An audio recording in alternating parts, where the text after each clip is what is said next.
Hay muchas mamás que de pronto verán a sus bebés con la boquita abierta y, ya tiene frenillo lingual corto.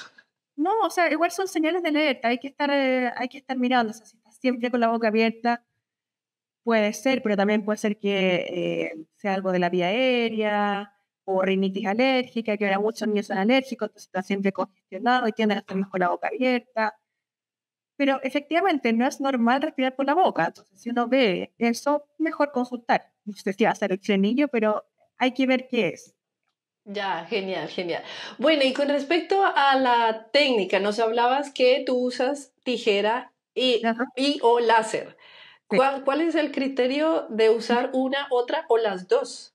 Depende la edad del paciente, depende del tipo de frenillo, por sobre todo. Ujú. Diría que esos dos son los principales criterios. Si es un frenillo que es muy grueso, que uno ve que está muy irrigado o submucoso, probablemente si lo hago con tijera va a sangrar muchísimo. Ya, Entonces, ahí uno ocupa láser porque el láser va cauterizando inmediatamente el tejido, entonces hay muy poquito sangrado. ya, ¿Ya? Ahora, en bebés pequeños, si lo puedo hacer con tijera, maravilloso, porque es rápido, deja una cicatrización muy limpia y en el fondo es fácil, o sea, es más fácil porque hacer un procedimiento más complejo de lo que es, ¿ya? Pero en niños más grandes, ahí cambia la cosa y ahí va a ser casi siempre con láser. Ya hacer con tijera, no con tijera, no, hay que desinsertar más fibra, la herida es más grande, necesitamos ir cauterizando y evitar poner suturas en los niños. Las suturas molestan. eso te Ya iba te- a preguntar. ¿Es necesario después de usar tijera? Bueno, láser no, porque si vas cauterizando con el láser no creo, pero con tijera es necesario tomar puntos. No, en bebés no. Y como te comentaba al principio, yo lo que busco es dejar una herida así como una forma de rombo que le llamamos, Ya, para que se cicatrice por segunda intención, que se cubra de un tejido nuevo por encima. Si yo suturo, o sea, hago totalmente lo contrario, que es juntar el tejido. ya, ¿Ya? Si yo quiero que su cicatrice así, ya, que ok. se eso. O sea, básicamente que quede amplio, que la lengua tenga la movilidad. Si lo vuelves a juntar, vas a volver Ya, claro. a hacer exactamente lo mismo, ya. Entonces, básicamente, la herida queda abierta. Sí. ¿Y qué peligro hay ahí o qué precauciones hay que tener en cuenta? Porque si queda abierta, pues es expuesta. Claro. Lo que pasa es que uno está cortando la membrana superficial y no llego a los tejidos más profundos. Ya. Ya no llego a meterme en los vasos sanguíneos grandes, obviamente son parámetros que uno tiene que manejar, o no llego a cortar el músculo, por ejemplo. Entonces, riesgo de infección, por ejemplo, es casi nulo, ya es muy bajo. Y también de sangrado, o sea, puede sangrar un poco, pero es un sangrado leve porque no estoy dando con un vaso sanguíneo grande, que con compresión o con la misma lactancia se detiene. Podría decirse que es como una herida superficial. Ya. Entonces, no hay mucho riesgo en ese sentido de infección o algún problema después. Ya, ok.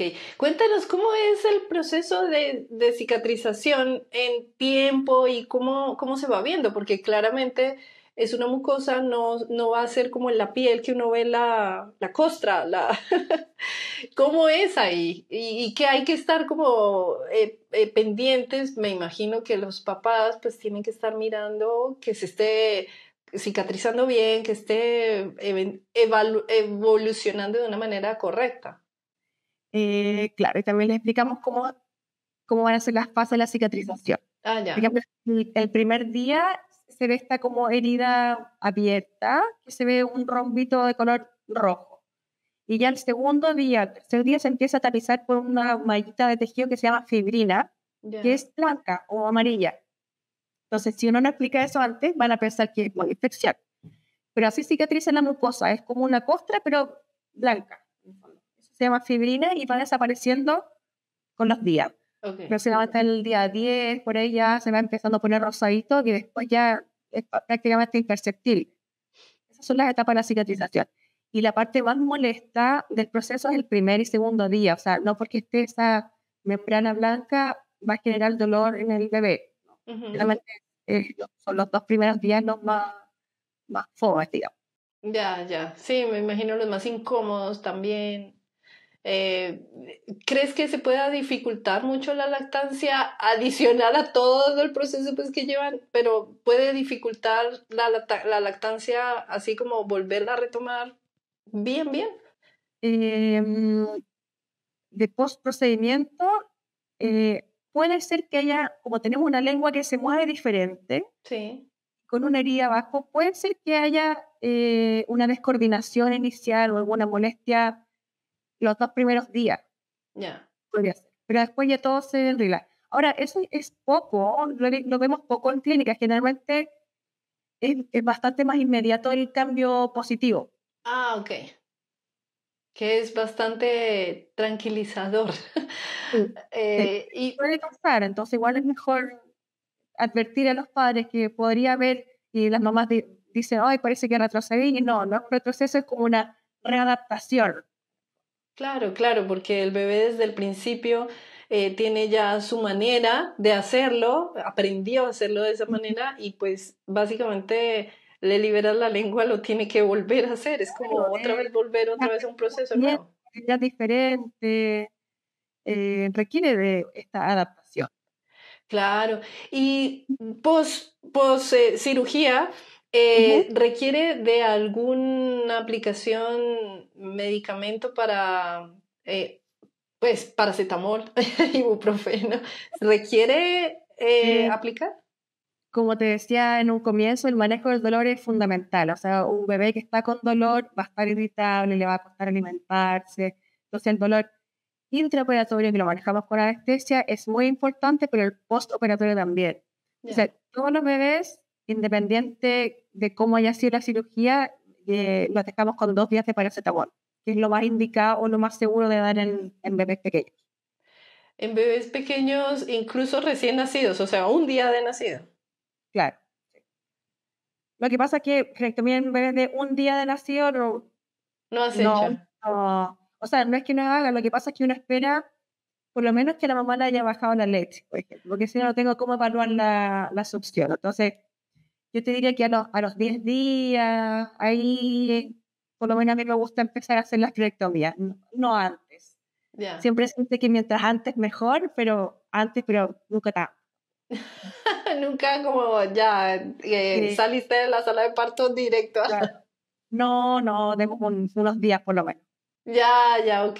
Bueno, en estos días, muy seguramente, si hay presencia de un frenillo lingual que duele a la mamá, muy ¿Sí? seguramente va a tener grietas, mucho dolor.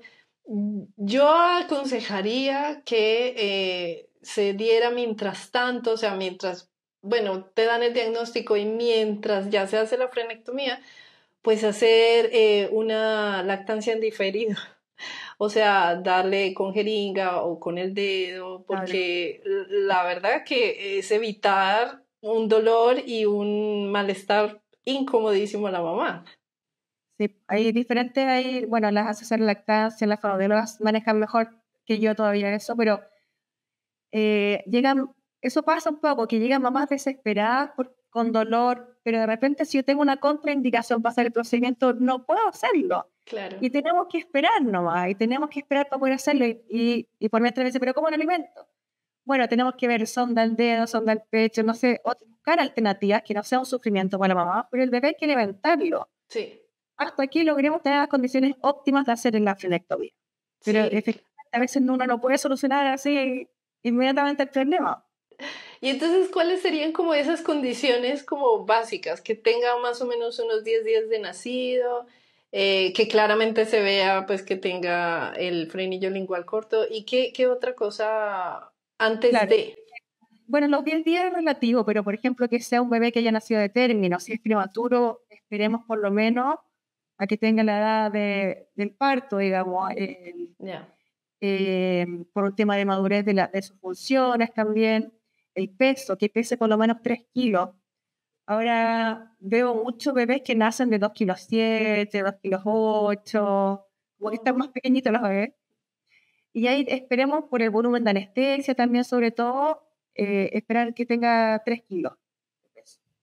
Ya. Condiciones de salud, por ejemplo, si estamos con plagiocefalia, tortícolis, cualquier cualquier condición basal, también tenemos que ver cómo vamos a tratar eso y buscar el momento oportuno, porque si no tenemos otros factores considerados, tenemos más riesgo de hacer una recidiva, por ejemplo, o que no sea exitoso el proceso.